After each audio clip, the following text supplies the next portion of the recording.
Today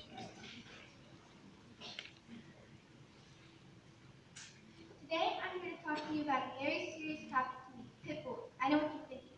The rapper? No, the dog. It was only a year ago I met my first pit bull, Bobo, my uncle's dog. After a few months meeting him, I did a little research on pit bulls and found out that they are the most misunderstood dog breed in the entire world. The most misunderstood. Out of all the dog breeds in the entire world, they are the most misunderstood. After I found that out, I thought I should do just a little more research. I also found out they're the most feared dog breed in the entire world.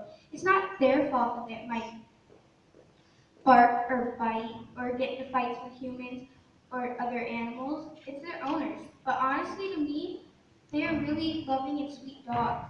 My uncle's dog just loves to lick. Getting back onto that topic, owners. You have a whole bunch of different varieties of owners. You have the loving and caring one, like my uncle. You also have the ones who leave the dog, just abandon it. They move away and leave the dog in the backyard. Or even worse, they leave it on the side of the road.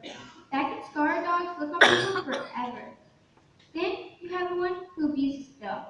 The owner could just come home from work, and the dog would just be sitting there, doing nothing wrong. And the owner could just hit it, raise his hand up and hit it. You know, if that dog goes on to another owner, and the new owner saves the kid goes to raise his hand up to pet it. What do you think is going to be going on in that dog's head? Why is he raising his hand? Is he going to hit me? Do I bite him? What do I do? What do you think the dog's going to do? Bite. Then you have the idiotic ones. The ones who just buys the dog or breeds the dog to fight. Seriously, people, just because you need a little money doesn't mean that you go and get in fights with dogs. And it's also against the law. It can hurt the dog very seriously.